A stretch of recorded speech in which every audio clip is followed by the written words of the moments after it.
Sisters,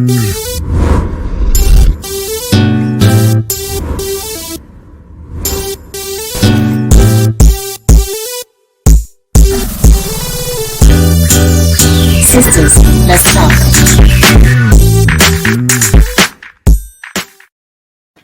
Yeah. All right. Hey, ladies, welcome to Sister Talks. Hello. Yes, Hi. yes, it's so good to have you beautiful ladies on the show today, this evening. And we're going to be talking about a topic that will make us move around our seat a little bit. Mm-hmm. It's an important topic. You know why? Because it affects women globally, everywhere, not even women, everybody. Okay. So I just want to go ahead and introduce myself. My name is Lisa Barney, and I live here in the ATL. And I'm originally from New York. I'm a pastor, a mother, a grandmother, and I am one of the hosts of Sister Talks. And I'm so glad to be here with you, beautiful ladies. And I'll let my beautiful daughter Alexis introduce herself. Hello, ladies. How you doing? Hello. Good. My name is Alexis. I am one of the co-hosts of Sister Talks. I'm a nurse, among other things. But I'm so happy to have you guys here with us today. Like my mom said, it's gonna be an episode. It's gonna be quite a discussion. I'm actually really excited and looking forward to how this is going to unfold. Mm-hmm. Mom, do you want to go ahead and just remind everybody what Sister Talks is? For those who are just tuning in, maybe watching the episode for the first time. Yes, Sister Talks is an amazing opportunity for women to come together and have conversations like we do. When we hang out, we go out to dinner, we go over each other's houses, we sit on the phone all night, and we walk through the ebbs and flows of life. Unfortunately, there's a lot of our sisters out there, some of you ladies that are watching that really don't have that connection. You have nobody that you can sit down and just share your story with and cry with and laugh with and celebrate with. But that's why you're here, and that's why we're here. We're here to join women together, to be united as one front, to not be divisive, to uplift, and to move each other forward, because we're not going to stay where we were. We're not going to be paralyzed by fear. We're gonna celebrate each other's victories, and we're so excited about that. It's a wonderful opportunity to bring women together and build understanding and build hope and encouragement. Because what I have, you need, and what you have, I need as well. So, our topic this evening is going to be on a very sensitive topic. It's something that I'm very familiar with, as I know many of you ladies are as well. But before we go ahead and dive in to this interesting topic, this heart-wrenching topic at times called insecurities, overcoming the lies that we believe, we want to give every lady here an opportunity to go ahead and introduce themselves. We'll start with Janae. Hey ladies, my name is Janae Peters, and I'm here in the Atlanta area too. I'm originally from Mobile, Alabama. I've been in Atlanta for about 12, 13 years, so yeah. Yep. Welcome and I'm 24. So, by the way, Janae is the producer of this show. Yeah. So she's very familiar with all you ladies out there. How about you, Yvette? Hello, everyone. I'm Yvette Howard, and I am here in Atlanta as well, originally from Cleveland, Ohio. Glad to be here. Thank you for having me today. Of course. You here, honey, but ain't no snow where you're at right now, right? I know, I miss it. Oh, me too. Me too. How about you, Andy? Welcome, Andy. Yes, thank you so much. I'm Andy. I am originally from Chicago, but I live here in Atlanta as well, and I am very excited to be here. Yes. Hi, Andy. I always forget, and I should be ashamed of myself. I always say, I'm a pastor, I'm a mother, I'm a this, I'm a that. I'm a wife. I am a wife of 28 years to my husband, Lewis. Yes, that's my God. And so, ladies, again, welcome to Sister Talks. And I'm going to kick off this conversation, because Sister Talks is a conversation, okay? And we're going to talk about a real sensitive topic. And ladies out there, if you want to go grab your box of tissue, I have mine right here. I don't think I'm gonna need it, but you never know. And so I want to give you ladies a challenge. I'm going to share my earliest memory of when I could kind of roll the tape back. So I thought about this very intently. I tried to think about what was my earliest memory of my encounter with insecurity. I didn't even know what it looked like. I know now that insecurities deals with uncertainty. It deals with our lack of confidence. It deals with the way that we see ourselves. It also deals with our fears. It deals with a sense of not being safe or trusting for something that happened or something that was instilled inside of us. It could have been one event. It could have been multiple events. It could have been something or someone that caused it. And so for me, it wasn't a thing. It was someone's, plural. And I can remember. I think my very earliest memory when those crippling seeds started being cultivated in my life. I had to be about 6 years old, and I was a little girl, and I remember standing out in front of. I lived in the projects of New York City, and I remember standing out in front of the projects in New York City, and I had a loved one that was very close to me, and he punched me in my stomach, and I peed on myself. I peed on myself. And that was a start for me of one of many opportunities for him and many others to begin to build upon that through physical abuse, emotional abuse, verbal abuse, certainly, and it went from one extreme. It went from one extreme to the next, and so.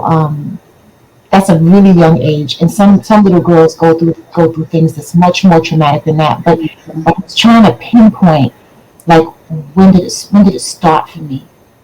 And that was just it. That was just the tip of the iceberg. And so, can you ladies kind of think about, like, when when you recall you starting to begin to feel like you had no value, or something happened that took away your innocence or made you feel frightened or worthless. I mean, Yvette, can you kind of roll back the tape and kind of think about those times? Most definitely.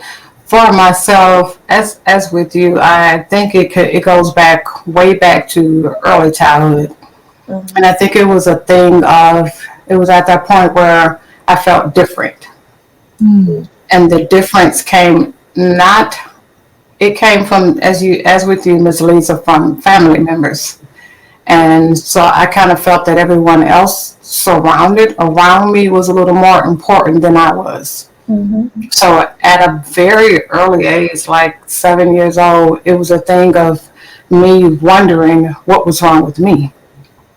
Why was I the one who was so different? I dealt with the physical abuse, mental abuse, verbal abuse, and I think from that point on, it just carried along throughout my life, but that was it was just a starting point then.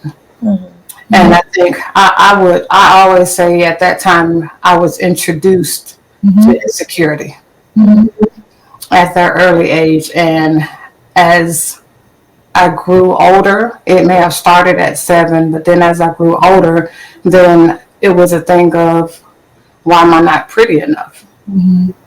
Why am I not loved like that individual was loved? Why am I mistreated and everyone else is not? Why am I set aside? Things such as that. And it kind of, from that point, pushed me into other directions where the things that I was lacking, I kind of started searching for it elsewhere. Oh yeah. Isn't that what we do, though? Because I think that we all have this innate need to feel important, to feel acknowledged, to feel like we have value. Yeah. When situations and people begin to chip away from that value, something has to replace that.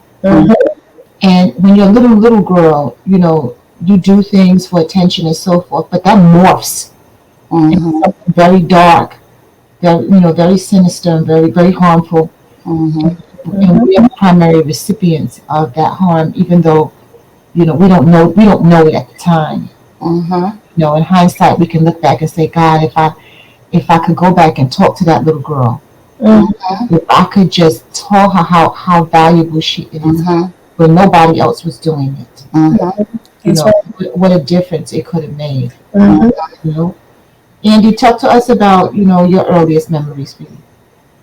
Um, yeah, I mean, insecurities I've I don't want to like claim insecurity as a personality trait, but Mhm. I think I've always dealt with insecurities in different ways. My mom, she was really sick, and we, I mean, we weren't like really well off or anything like that, but there was a lot of generosity in my life and a lot of really generous people. So I was raised in a very wealthy atmosphere. So it's that insecurity of feeling like, you don't belong here. You're here by the grace of someone else's charity, just really feeling like this isn't a place for you, but Yeah. here you are. Yeah, that's kind of my earliest memories of insecurity, just really feeling out of place and kind of, wanting what other people had or resenting some things. Yeah, so that's kind of, and of course I had, different life experiences after that with feeling unpretty and I'll never forget this one boy, he was like, I don't like girls that look like cockroaches, and that really sticks with me. Like years later, I remember that. But people's words are they're so much more impactful than people realize, and they Yep. stick with you. And you can try as much as you can. You become a different, more confident person, but Mhm. still, those words kind of stick with you sometimes. But Mhm. yeah, I would say those are my kind of earliest memories of insecurity. It's interesting, Andy, that you said that people put a lot of emphasis on physical abuse, and there is as it should be because it's very damaging. Mhm. But there's so much power Yep. in words that people share, Yes. their Yes. comments, not even their looks. People Most definitely. It, they can yeah. assassinate you with their looks. Exactly. Yeah. It can. Yeah. It really can. Or the kind of the, how do you say it, the reversal of a behavior. Like if you're used to somebody behaving a certain way towards you, and then something happens, or they take that away from you, that can also, like, kind of like, how do you call it, just like neglect, almost. Neglect can be abuse as well. Emotional neglect can be abuse. Emotional abuse, I would say. Yeah. So, um, for me, my insecurities centered around one event, and it wasn't until I was an adult. Um, I grew up in an environment where I was very loved, and very a lot was poured into me to make sure that I felt that way. So I think I had a healthy recognition of like who I was, and all of that. But I was taught that, because I grew up in a very Christian, very religious household, and I had a very present father figure, but his own issues, and dealing with toxic, I would say toxic masculinity. He made it a point to make sure that his daughter grew up a certain way that was respectable and virtuous. And so when I had made the decision to go in a different way, a very conscious adult decision, um, I was not only dealing with the redefinition of my identity, because my sexuality and my identity was so intertwined with one another, because I was always taught that that's where my value lied. That when I had made a decision to move in a different direction, I had that to contend with redefining myself. And then once, my father figured it out, his it was a complete 180 for him. And I had been a daddy's girl. I had my whole life, and it made me feel very devalued, and it made me feel very, like the love was very conditional. So you I was already trying to redefine and figure out where my identity fit, and where my value lied. And then when somebody takes away, in my mind at the time, their love, based off of a decision that you make, it made me feel lower. It made me feel like I wasn't as valuable, when I was already trying to figure out my value in and of myself, and I responded and reacted, and put myself in situations that were below me, for sure. So that was an adult situation. That wasn't really I can't really stem a childhood situation. All girls go through their insecurities with body image and things like that as a teenager. But that was probably the biggest struggle that I had with insecurity was figuring out that situation. Mm-hmm. Mm-hmm. You know, Andy, you had said something interesting also. You said that we talked about words, and I did this project that we'll talk about later on in this conversation. And I made all these. I wrote down everything that I could think of that somebody ever said or ever did to me that made me feel worthless, that made me afraid, or made me feel violated or hurt me. And I think that the pile with the physical was just as weighty as the as the pile with the words, because I remember words, and as I even communicated them to Alexis, some of them I started even remembering more, and it's so vivid. Yep. Those words are so vivid that they just stay with you, and they're so piercing and they're so damaging. And we don't realize the power that we have. One word can Yes. down from top to bottom. Yes, definitely so. It could create an identity for them that lasts a Yes. lifetime. You know, you believe it, and it becomes a part of you, and you walk in that. Yeah. So Janae, you know what you know, you're a young lady, you're in your 20s. You know, what do you what would you say is like your that stumbling block for you of insecurity? Because we all have them. They're all there for every one of us. Yeah, I think at my age, like kind of like what Alexis said, I had one situation that kind of just made me look at myself like, I don't know, disgusted. But it wasn't until I was an adult, my first real adult relationship, or not relationship, it was a date really. We went out, or the guy came back. We used to go to middle school together, but he came back and he asked me out, and we went out. But it was the way he did it, I guess, because he hadn't seen me in so many years, and he didn't like what he saw.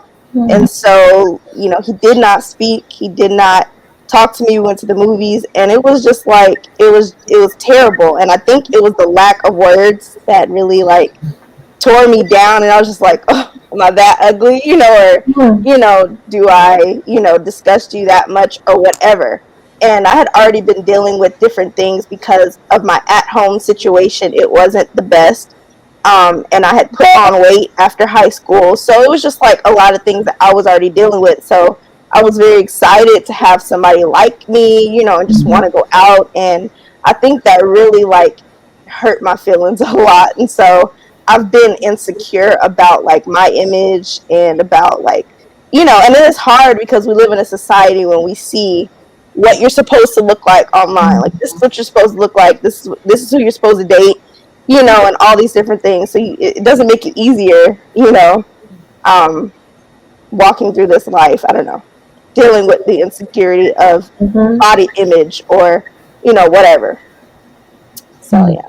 So what did y'all do? Like for me, how I manage my emotions, you know, started at a very early age. I had a lot of freedom.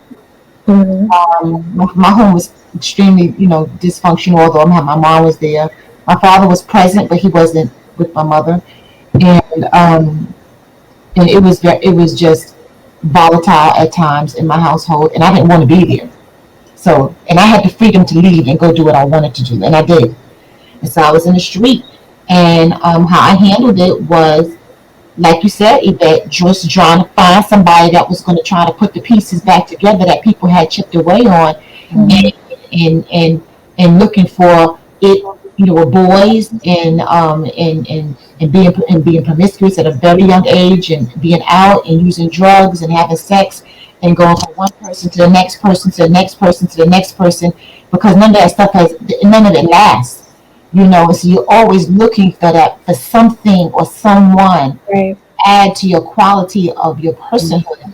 and I never found it. In fact, it just got worse. So for me, the thing that numbed all of that pain and those insecurities and all that suffering was drugs. So I used a lot of drugs. I was out always in parties, always with guys and sleeping with guys and doing all kind of stuff. And what I know now, looking back, I was screaming for somebody to love me. I was screaming like that all my behavior was screaming. Somebody noticed me. Yeah. And if I had to explain it, I would say, "Oh, I wanted a boyfriend. No, I wanted somebody to love me. I want to feel like I'm married." And I was completely invisible. And the only part of me that wasn't invisible was what was between my legs. And I knew that was a tool that I could use to get some semblance of acknowledgement, some kind of attention. But that was disastrous because that took me to the next level, and so for me, I mean, what were some of the things that I could think about that besides the damage I was doing to myself? I was in a very, very abusive relationship at a very young age with a guy that was older than me, and I mean, he stabbed me. I was in the hospital more times than I could even think about. Dislocated the shoulder, whipped with hangers. I mean, from one extreme to the next. Sexually assaulted by him, and just degraded.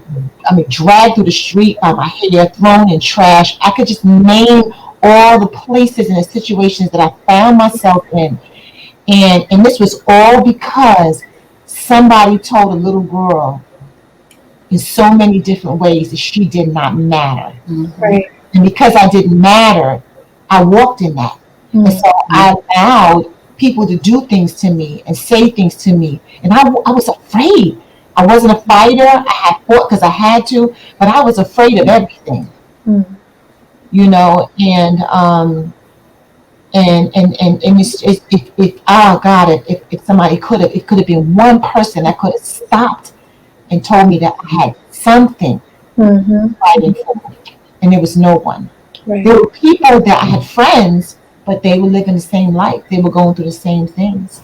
Right. You know, and the only thing I heard in my mind was, "You deserve this because of this, that, and the other. You deserve this." That's what I heard. So what would y'all say that look like? Could you talk to us, Andy, about some of the things that, because of what you felt by losing your mom at a very early age, by watching her go through being sick, by being displaced when she was dealing with her illness? I mean, how did that impact you, and how did it come out? How did you know that something was wrong when you watched your friends? Did you realize that something's not right?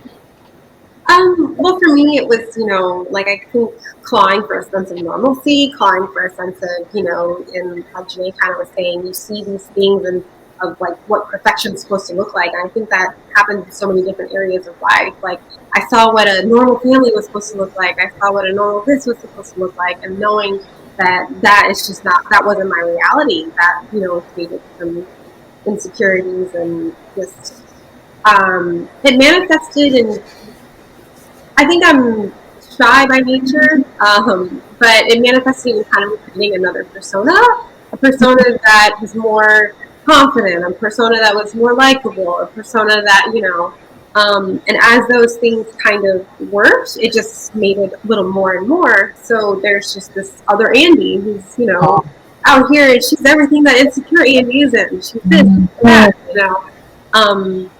and I think sometimes it created this like internal identity crisis of, who's the real Andy? What does the real Andy do? What is the real Andy like?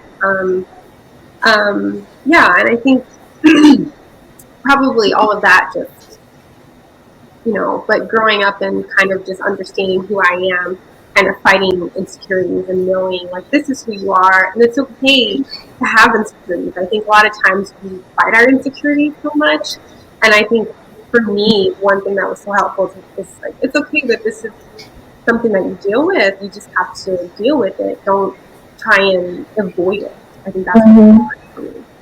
Right. I think everybody, every single person, not just a woman, deals with insecurities. it's just, I think it's just an inevitable truth that we all just have to come to terms with. I think that the key is managing those insecurities as opposed and making sure that you're staying in reality. So everybody has them. It doesn't have to be body image. It could be inadequacy. It doesn't have to be thinking, oh, I'm too skinny, or I'm too fat, or I'm not smart enough, or I can't get this job. It could be it look like so many different things. And we've created a million different defense mechanisms on how to deal with this and how to survive it. And it's crazy that, not crazy, but interesting that you said you had to create another persona for yourself just to feel normal, just to feel like man, I gotta be this way in order for people to like me or to feel like I belong. But it's just a testament of if you let your insecurities just run away with you, it's just you lose yourself, you forget who you are, you forget what you're even all about. So, Yvette, I want to hear about how that looked for you. I guess for myself, at an early age, definitely began. I was very promiscuous very early. And I think what that did was it didn't make anything better, didn't make me feel better. It made things very much so worse. I began to, at that point, and it wasn't so much of somebody said I was, they loved me or anything like that. It was just the fact that they showed me affection. And I think that was what I was lacking. It was the affection that I was shown. It was, and then at some point you're beautiful, and then the thing is, I think what I said it was made it worse was because in those, what I consider to be good relationships, I was still cheated on. And I can't even think of one relationship during that time where I was not mistreated or where I was not cheated on. It was okay, I came to get what I got from you. Okay, you stay here for a minute. And that was in my early teens. But after a while, then I was cheated on by somebody else who was in light skinned, had this nice real shape. And for me, it was painful because I grew up being called black. I grew up being called olive oil because I was super skinny. Even as a young age, I was called a boy because my hair was cut super short. And just walking down the street, and this guy was putting a dryer on his truck, and he said, "Excuse me, sonny boy, come and help me put this dryer on my truck."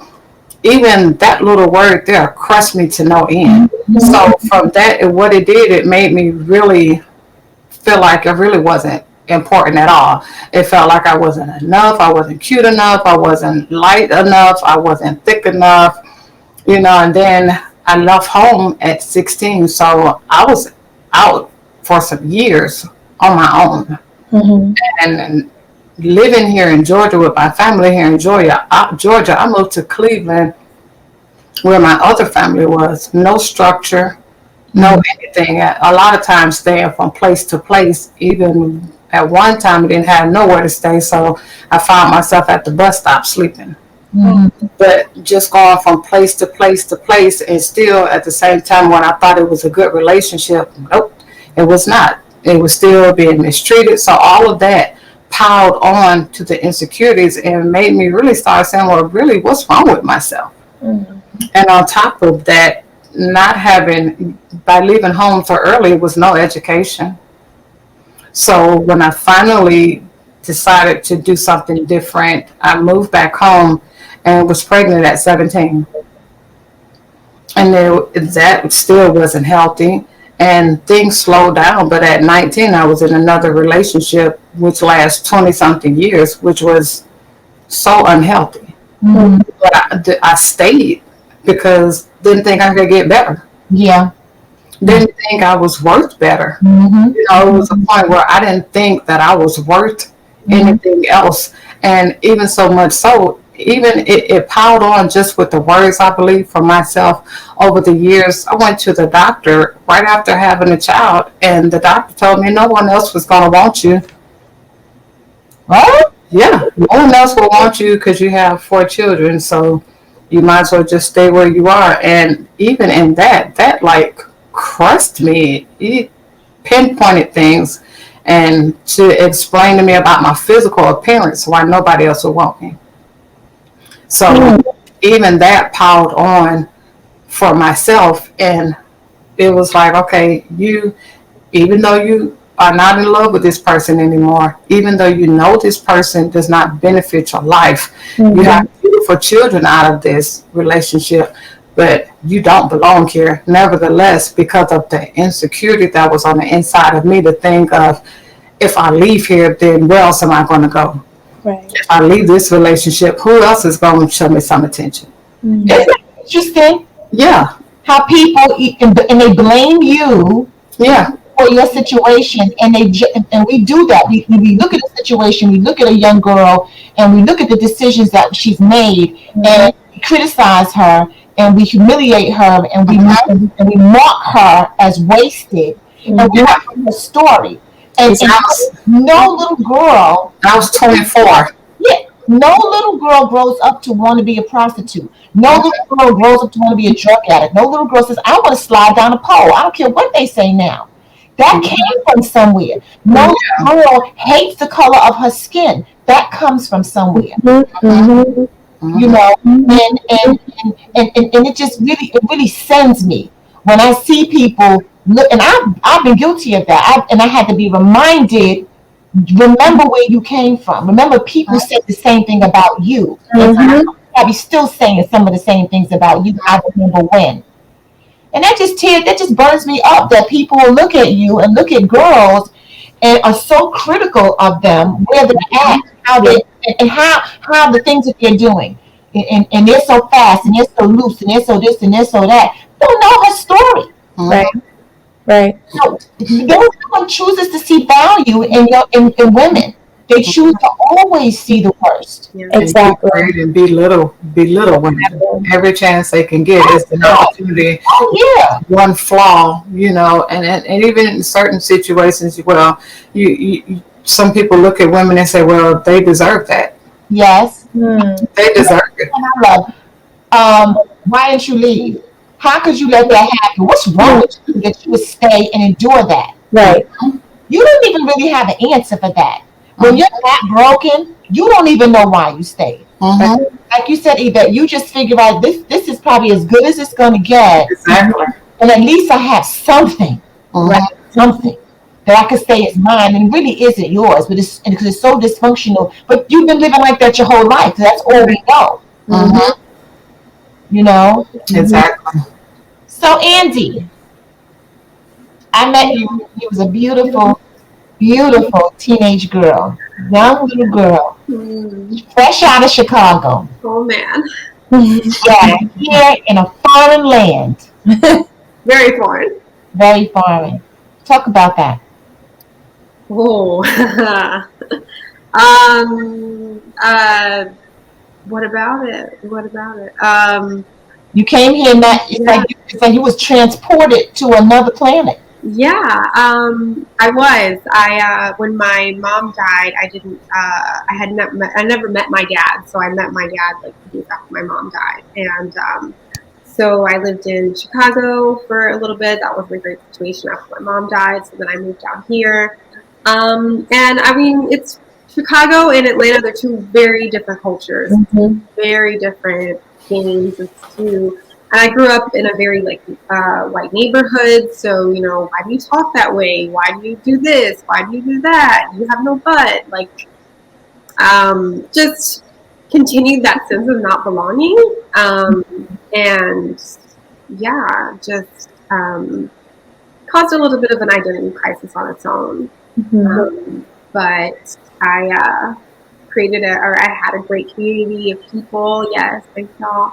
And I kind of, eventually grew into myself, and of course dealing with different sorts of things along the way. But yeah, moving was definitely hard, not knowing anybody, just feeling kind of.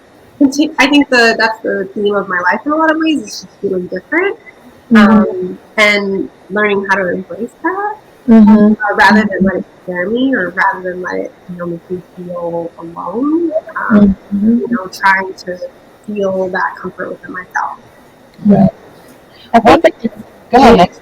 I think that it's interesting what you say that I think women are probably the most judged and we're so criticized so much. We have to look as in just depending on what ratio, you have to look a certain way. Your body type has to be a certain way. You have to wear your hair this way, or you have to be. You have to act a certain way. You have to talk a certain way. You're from Chicago, that means you have to act like this. Or you're from New York, you got to act like that. And we put people in a box so much that it's no wonder you feel out of place. No wonder you feel um, kind of just like I don't know where I belong. I remember meeting you, and I said I did the same thing. I remember meeting you for the first time, and I was like, why did she talk to me? Like and you were like a mile a minute, and I was like, who is this girl? Like I remember being in the cafeteria, like, who is this girl? Like what? And then I of course you get to know somebody, and you're like, oh, they're really cool, but we put people in boxes and expect them to behave a certain way, and that causes more insecurities. We do, and it's like that on Instagram. Oh my gosh. Like we see it all the time as women. I don't know if you guys are on Instagram either. I know moms, not really, but the pressure Yeah. to look a certain way is insane. Like as black women, traditionally we're curvier, or whatever, women of color, right? But or just depending on what decade it is, we wear her a certain way. But if now I think it's like a million times worse. We see all the Instagram models, right? And they are airbrushed to perfection. Their skin is clear, their hair is popping, baby hair is laid, edges, white, beautiful white teeth, abs like crazy, Coke bottle shapes, big fat booties, hips, breast. Like you're like, how in the world do I compete with this?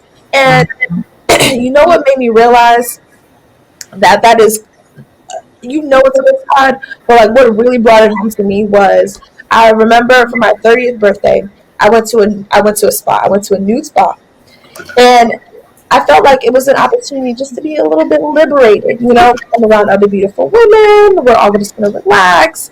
And I remember walking into this spa and feeling uncomfortable, feeling like I have to really get like naked, like in front of everybody.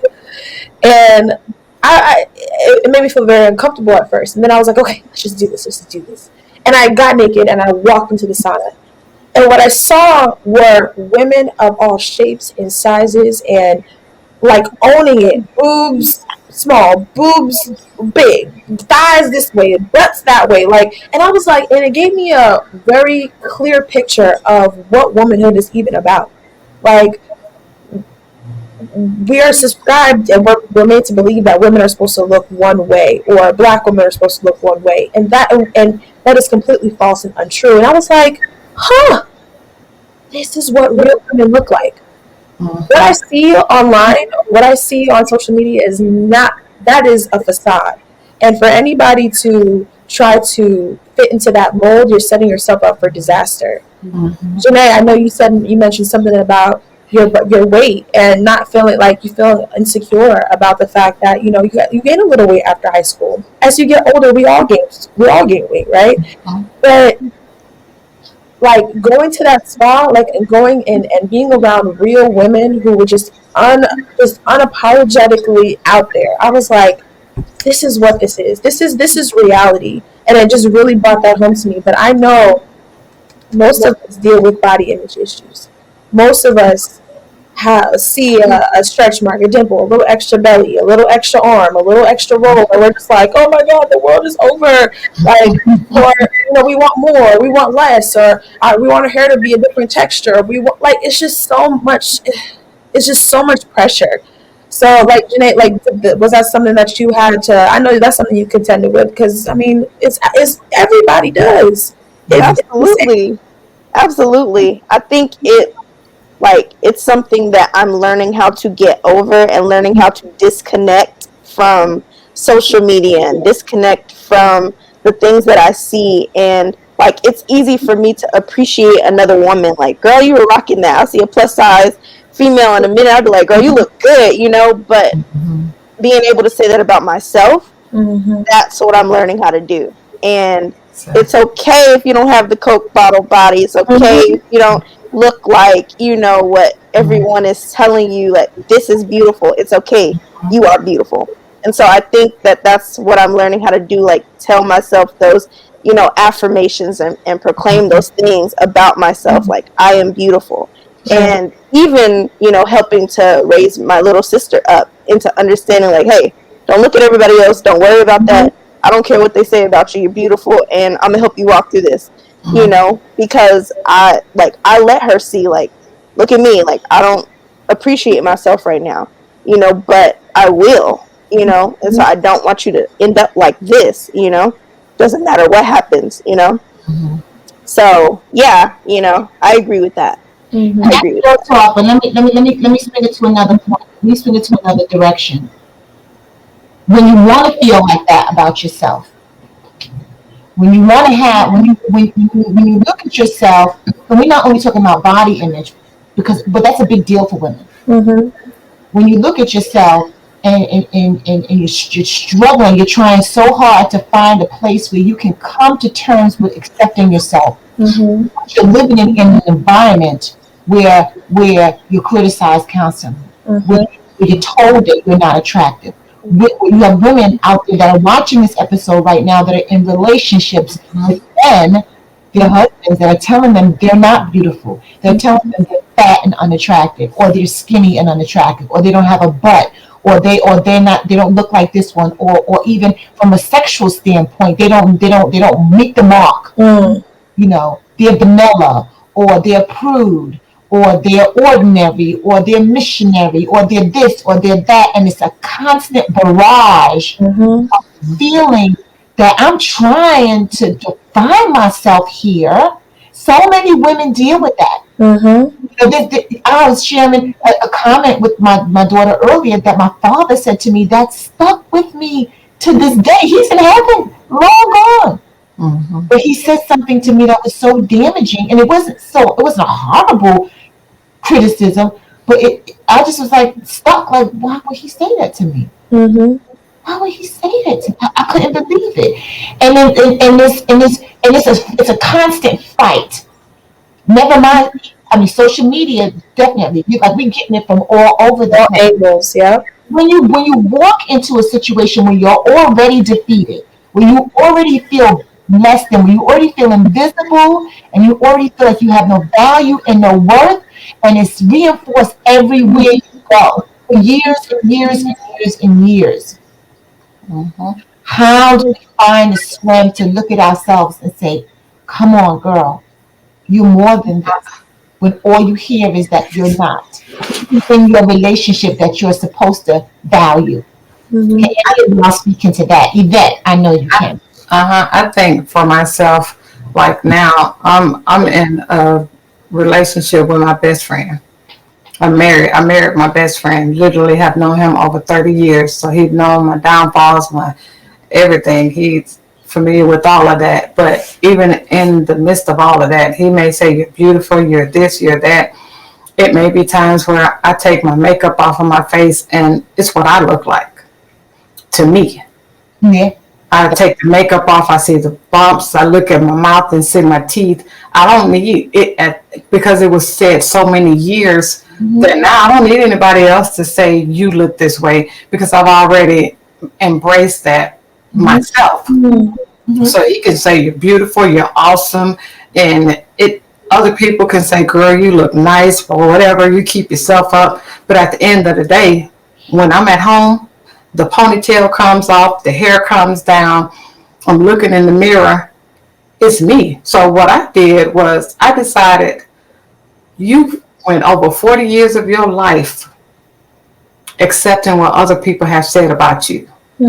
Taking in over 40 years of your life, you've embraced that. Not what you told yourself, because when I was born, I didn't say you're ugly. I took that on what somebody else said. So now, what I've told myself, you went over 40 years listening to somebody else, what are you going? Are you going to go the remainder of your year doing that? Are you going to go the rest of your life? You're almost halfway through your life. Are you going to? At what point are you going to stop it? And I told myself, okay, other people may have said that. I may have been abused at a young age. I may have been physically abused, verbally abused. I may have been used. I may have been overlooked. But now it's time for me to accept me for me. That's right, girl. Every bump, every spot, the bad teeth. I've even told myself I went years. Droopy, Yes. all of it. The stretch marks from the children, the love handles, the roads.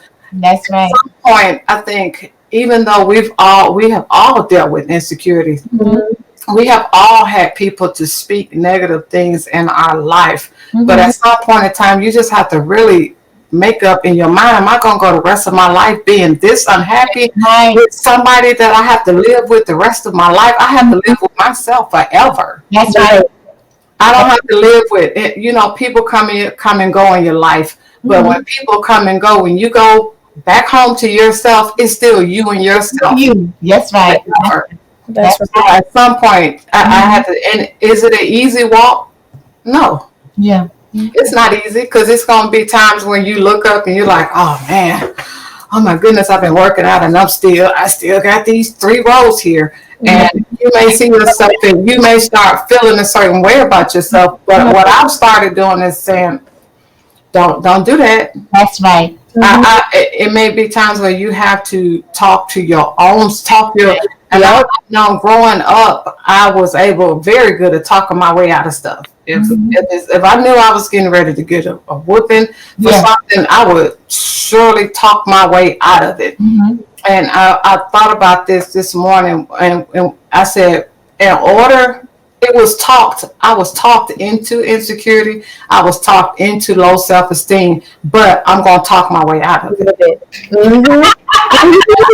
That's something that we as women have to do. That's Talk your way out of it. That's right. I've even though I did not graduate high school when I was supposed to, I went back and got it. But over the years, I was called dumb and all of this other stuff. And I can honestly say I accepted that. But now I'm in a different place. Okay, it's like I may not have graduated then, but I did get it. So I tell myself, I don't care what you didn't have, you still smart. That's right. You still smart. Look at yourself and find something positive about yourself. We can always find something negative about ourselves. So you can find, I may have a spot right here, but girl, you got some pretty eyelashes. My teeth may be crooked at the bottom, but girl, look at your lips. You got some pretty lips. You know, exactly.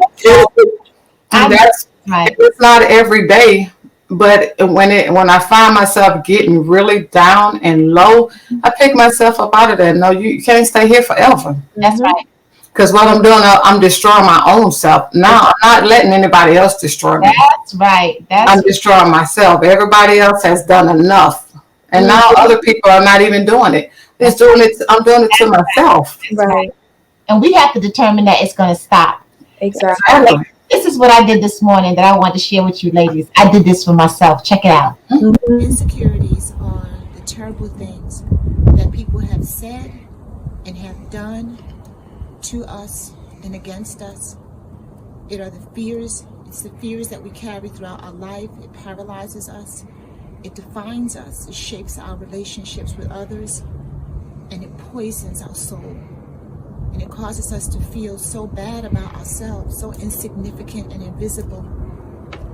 And I know that all these things that I believed about myself, they're all lies. They're all lies. And today, I'm doing something that I should have done a long time ago. I'm burning up these lies. All the lies that have been told to me, all the lies, all the abuse that I've endured, all of the mistreatment that have cultivated insecurities in my life, they're lies.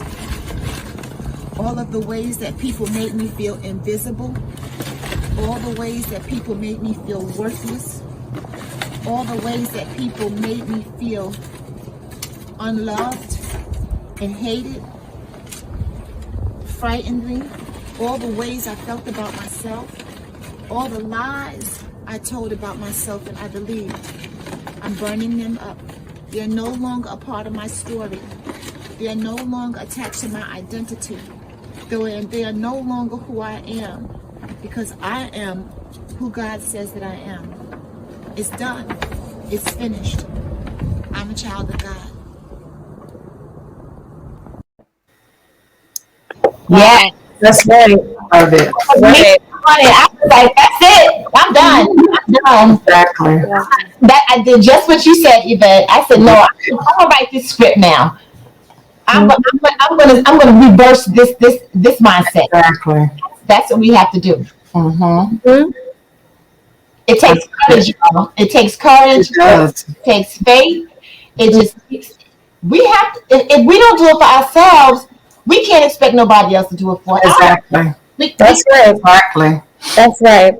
That's absolutely right. I think for me, I just had to figure out, I got just to reframe my mindset about who I was and where my value lied. Like I said, I directly felt like who I was, or my value lied in my ability to abstain from anything dealing with my sexuality or anything like that, because that's how we were taught in church. That women are supposed to be chaste and women are supposed to like wait till the wedding day, but it's strange because they don't preach the same thing for guys. So I just had to reframe my mindset of like, hold up, wait a minute, like I'm bomb, I have a great personality, I'm strong, I'm capable, I'm intelligent, I'm hardworking, I'm so many things. That's right. That has like, what in the world, like, and the things that I felt weren't supposed to be celebrated, the things that I felt I was always made to feel like you should be ashamed of. I was like, no, that's a part of who I am as well, and that should be celebrated too. So it was kind of just a like waking myself up to being like, this is a very small part of who I am, and my identity. It has nothing to do with what I can offer somebody, what I can offer myself, and just moving forward, just making decisions that honors that. When it comes to relationships, I think, when we feel bad about ourselves and when we feel insecure, I think one of the first things that happens is we get, like you guys said, you try to fulfill it by putting somebody else in that place. Exactly. So we end up in bad relationships. We end up in situations, and that can range to look very different for different people. I was never in an abusive relationship, but I was in relationships and coupling myself with men that didn't honor my value, that were beneath what I knew I was worth. It might not have been they were punching me in my face, but they were not living up to the standard of what I knew or what I should have been requiring from them. So I would just stay in situations that weren't for me, or I would try to just to have somebody there and have that companionship. But it's just a matter of just reclaiming yourself and being like, no, I'm not going to stay in this situation just because you're nice to me and you were sweet the first 5 months. Like, you're not anymore. So let's keep moving. And just making sure that every day I do something for myself, and making sure that what makes me feel good. Makes me feel good is working out, making sure that I'm focusing on myself, going to work and making sure I'm getting my money and being independent, pouring into myself with those verbal affirmations, with saying like, I know what I can offer. I know I'm bomb. I know I can offer what I can offer this world. So why am I? Don't sell yourself short. That's right. Put yourself in a small box and say, okay, this is all that there is. No, you are just bust out of that box. Yes. Always. So don't sell yourself short. And that's what I have to keep reminding myself. Yes.